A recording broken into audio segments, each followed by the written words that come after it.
तो दोस्तों हम पढ़ते हैं सम इलेक्ट्रॉनिक श्रेणी। क्या पढ़ते हैं? सम इलेक्ट्रॉनिक श्रेणी के बारे में अध्ययन करते हैं। तो सम इलेक्ट्रॉनिक श्रेणी क्या होती है? वह श्रेणी जिसमें इलेक्ट्रॉनों की संख्या समान व प्रोटॉनों की संख्या क्या होती है? अलग अलग होती है। यानी कि वह श्रेणी जिसमें इलेक्ट्रॉनों की संख्या समान लेकिन प्रोटॉनों की संख्या क्या होती है? अलग अलग होती है, उसे सम इलेक्ट्रॉनिक श्रेणी कहते हैं। क्या कहते हैं? सम इलेक्ट्रॉनिक श्रेणी कहते हैं।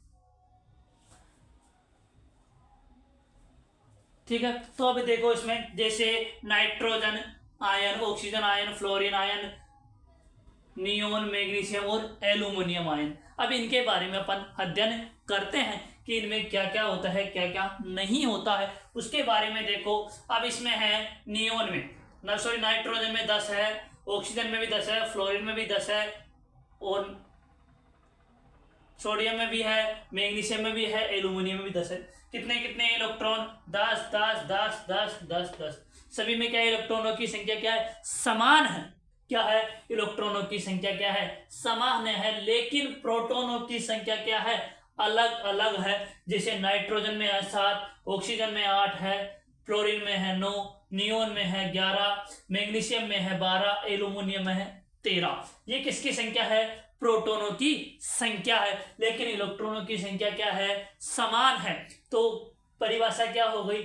वह श्रेणी जिसमें क्या? वह श्रेणी जिसमें इलेक्ट्रॉनों की संख्या समान लेकिन प्रोटॉनों की संख्या क्या होती है? अलग अलग होती है, उसे क्या कहते हैं? सम न्यूट्रॉनिक श्रेणी कहते हैं। अर्थात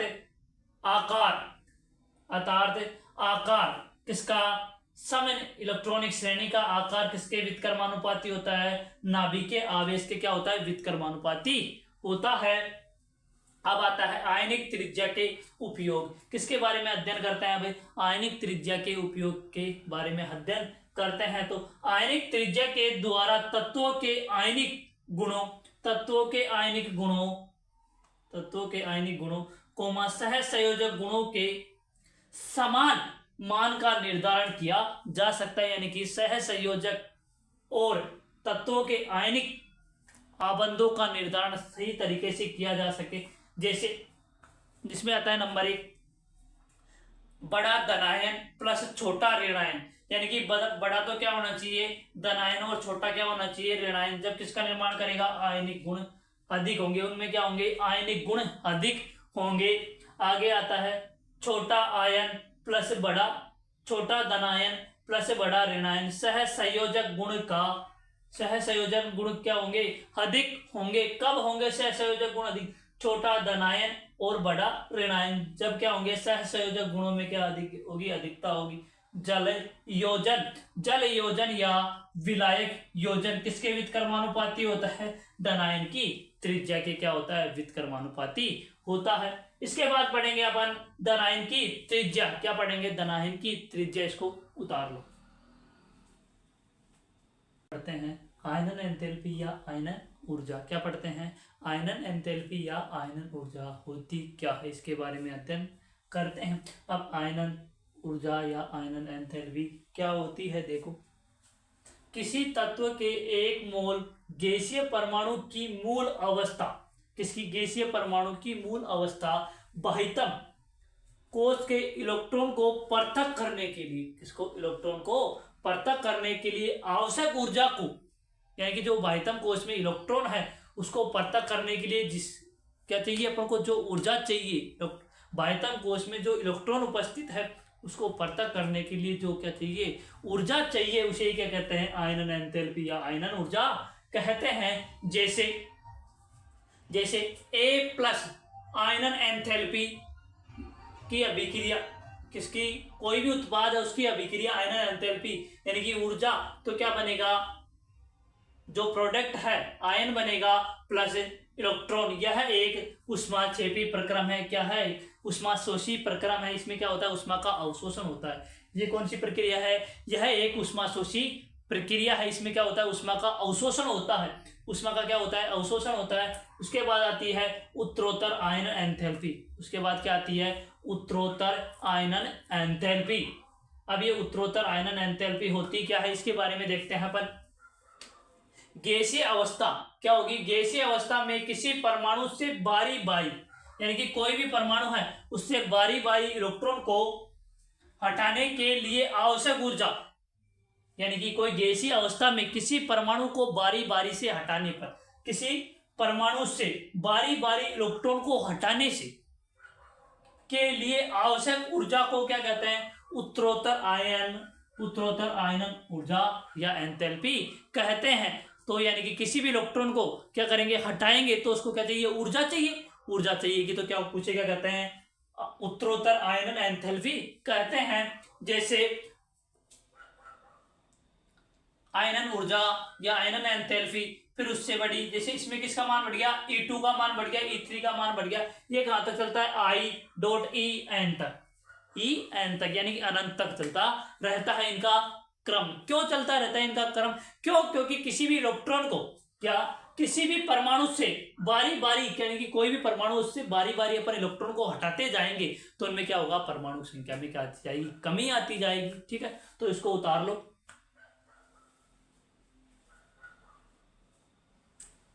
हाँ तो हम पढ़ते हैं आयनन एंथैल्पी को प्रभावित करने वाले कारक। सबसे मेन इंपॉर्टेंट, इस चैप्टर का सबसे मेन इंपॉर्टेंट लाइन क्या है, आयनन एंथैल्पी को प्रभावित करने वाले कारक या आयनन ऊर्जा को प्रभावित करने वाले कारक, ये सबसे मेन इंपॉर्टेंट लाइन है।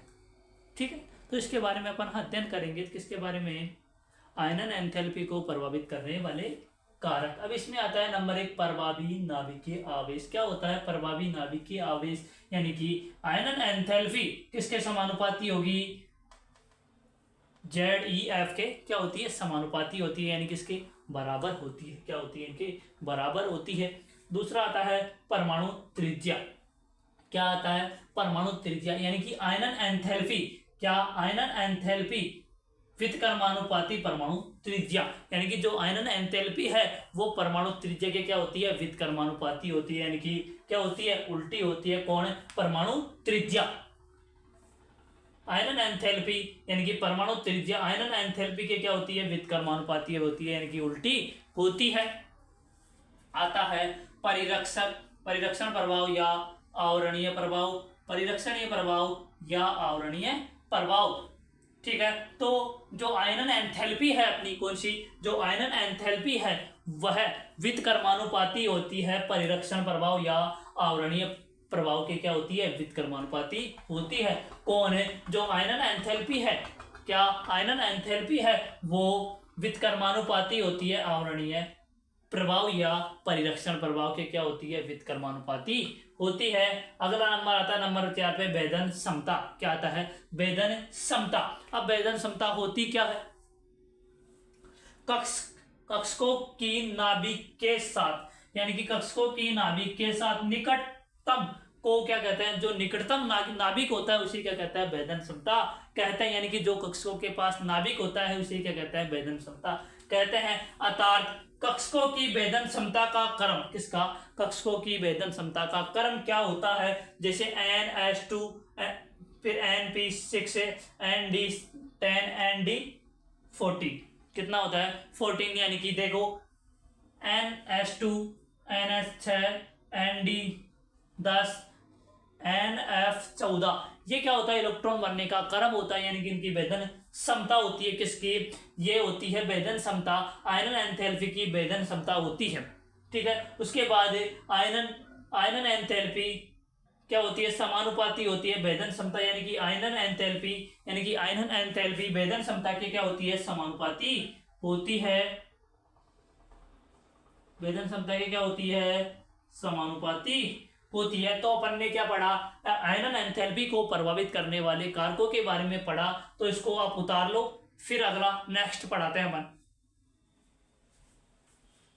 भेदन क्षमता के बाद में क्या आता है, नंबर 5, अर्धपूरित व पूर्ण पूरित कक्षकों का स्थायित्व। किसके बारे में, अर्धपूरित व पूर्ण पूरित कक्षकों के स्थायित्व के बारे में अपन पढ़ते हैं। अब इसमें आता है सबसे पहले नंबर 1, अर्धपूरित कक्षक। अब अर्धपूरित कक्षक क्या होते हैं, पी कक्षक में कितने इलेक्ट्रॉन, 3 इलेक्ट्रॉन, डी कक्षक में 5 इलेक्ट्रॉन, एफ कक्षक में 7 इलेक्ट्रॉन, ये क्या हो गए, अर्धपूर्ण अर्धपूर्ण कक्षक या अर्धपूरित कक्षक हो गए, तथा पूर्ण पूरित कक्षक। कौन से? पूर्ण पूरित कक्षक में क्या गया? P में 6 इलेक्ट्रॉन, D में 7 इलेक्ट्रॉन, F में 14 इलेक्ट्रॉन। ये क्या हो गए? पूर्ण पूरित कक्षक हो गए। अपेक्षाकृत अधिक स्थायी होते हैं, यानी कि ये दोनों क्या होते हैं? अधिक स्थायी होते हैं, अर्धपूरित कक्षक और पूर्ण पूरित कक्षक। तो अर्धपूरित कक्षक में कितने आ गए? P में 3 इलेक्ट्रॉन, D में 5 इलेक्ट्रॉन, F में 7 इलेक्ट्रॉन, तथा पूर्ण पूरित कक्षक में P में 6 इलेक्ट्रॉन, D में 10 इलेक्ट्रॉन और F में 14 इलेक्ट्रॉन अपेक्षाकृत क्या होते हैं? अधिक स्थायी होते हैं। नंबर 2, इन स्थायी विन्यास वाले परमाणु या आयनों की आयनन एंथैल्पी का मान क्या होता है? अधिक होता है। इनकी आयनन एंथैल्पी का मान भी क्या होगा? अधिक होगा। किस किस की? अर्धपूरित और पूर्ण पूरित कक्षकों की क्या होगी? आयनन एंथैल्पी का मान भी क्या होगा? अधिक होगा। अर्थात आयनन एंथैल्पी कक्षकों का स्थायित्व क्या होती है? समानुपाती होती है। यानी कि आयनन एंथैल्पी किसके समानुपाती होती है? कक्षकों का स्थायित्व के समानुपाती होती है। यानी कि आयनन एंथैल्पी समानुपाती होती है कक्षकों का स्थायित्व, कि कक्षक कितना स्थायित्व है या नहीं है उसके बारे में पता चलता है। आगे आता है ऑक्सीकरण अवस्था। नंबर 6 पे आता क्या आता है? ऑक्सीकरण अवस्था, यानी कि आयनन एंथैल्पी समानुपाती होती है ऑक्सीकरण अवस्था के। किसके? ऑक्सीकरण अवस्था के क्या होती है? समानुपाती होती है। यानी कि आयनन एंथैल्पी समानुपाती होती है ऑक्सीजन अवस्था के। तो अपन ने पढ़ा आयनन एंथैल्पी को प्रभावित करने वाले कारकों में कितने कारक पढ़े? 6 कारक पढ़े, उनको आपने समझा भी। और इन्हीं कारकों को 2 कारक और बचे, अर्धपूरित व अर्धपूरित तथा पूर्ण पूरित कक्षकों का स्थायित्व। नंबर 6 क्या है? ऑक्सीकरण अवस्था। उसको अपन ने डिटेल से पढ़ा। अब इसको उतार लो, ठीक है? बाकी नेक्स्ट डे पढ़ाएंगे।